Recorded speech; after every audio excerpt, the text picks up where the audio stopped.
Ah, Bali sa ngayon kasi, ang Catanduanes, alam naman natin na ito ang Abaca capital of the world, no? Not just of the Philippines.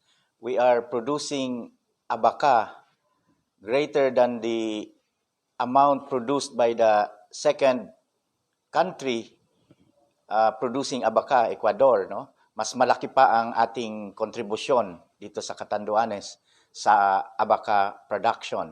At unfortunately, dalawa yung main reasons bakit bumabagsak ang ating abaca production. Naririyan yung bagyo na hindi natin makontrol at ang pangalawa, yung abaca diseases. Andiyan na yung bunchy top, no? Na pinakakalaban ng mga abaca farmers dito sa ating isla.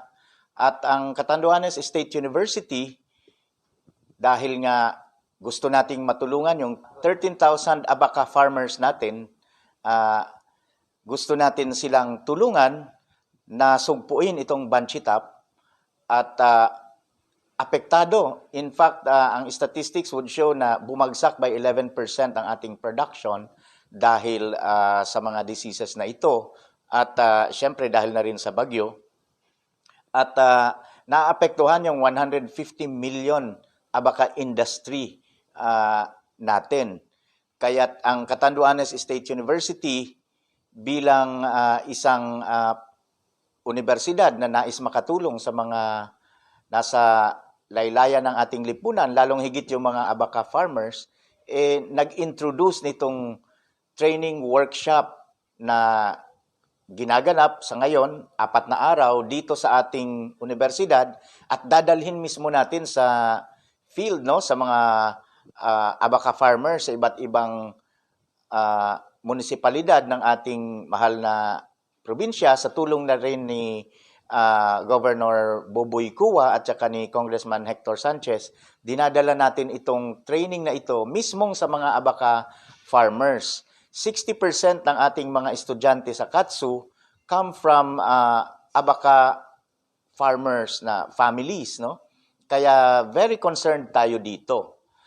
So, inintroduce natin yung biological farming kung tawagin. This actually will bridge us from the conventional farming or agriculture to hopefully organic agriculture. But somewhere in between, we need to introduce biological farming. Ano po ba itong biological farming? We want to avail of, dinala natin dito yung isang bantog, kilalang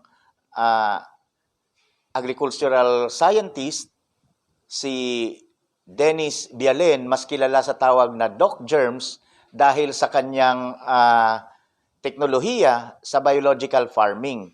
Gumagamit siya ng natural na pamamaraan sa pagsugpo ng mga abaca diseases. At ito sa ngayon ang ating ginagawa sa kanyang tulong, sa kanyang expertise. Sinasanay natin ang mga farmers sa teknolohiyang ito ng biological farming. At hindi madaling gawin dahil nangangailangan ito ng pagbabago sa pag-iisip ng mga farmers mismo na nasanay na sa mga conventional methods na masyadong dependent sa herbicide at pesticide, no? At dinadala natin sila dito sa panibagong teknolohiya dahil nakita natin na walang masyadong naging epekto yung conventional farming dito sa pagsugpo sa bunchy top dito sa ating isla. At titignan natin, hopefully, dahil may mga patunay naman na epektibo ang nangyaring ito nung ginamit ang biological farming sa Mindanao, even yung sa Dole Philippines, na-train din sila sa bagay na ito, titignan natin kung sana ito ay maging epektibo sa ating mga farmers. Matagal nang hinihiling ito ng ating mga abaca farmers dito sa isla at natutuwa ako dahil finally sa pakikipagtulungan ng Catanduanes State University sa team ni Doc Germs, Dennis Bialen, ay natupad ito. Siyempre sa tulong na rin ng ating provincial governor Joseph Buboy Kua at Congressman Hector Sanchez na binigyan ng suporta ang proyektong ito at nagpapasalamat po tayo sa kanilang suporta dito. Ang higit nating ipinagpapasalamat, syempre, ay finally maimumulat natin ang ating mga Abaca farmers sa panibagong sistema ng pagsugpo sa Banchi Top. At harinaway itong mga proyekto na pinapasok ng Catanduanes State University ay magkaroon ng tunay na impact at transformation sa mga buhay ng mga Abaca farmers. Alam nyo, ang Catanduanes State University ay naglunsad ng Abaca for the Future. Ibig sabihin, merong holistic, comprehensive approach ang ginagawa ng KATSU sa ngayon para matulungan ang mga Abaca farmers. Titignan natin lahat, pati health aspect ng Abaca farming, pati yung social aspect ng kanilang pamumuhay at kung paano pa higit na mapapaangat ang kabuhayan ng ating mga Abaca farmers, pati na ang kanilang kalagayan ng kanilang mga pamilya at personal na pamumuhay upang maging malusog at maginhawa ang kanilang maging pamumuhay dito sa isla.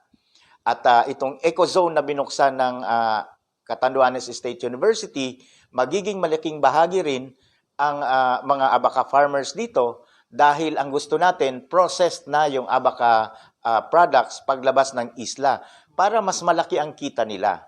At natutuwa tayo, syempre ang dapat pagsimulan doon sa production, kaya tayo tumutulong.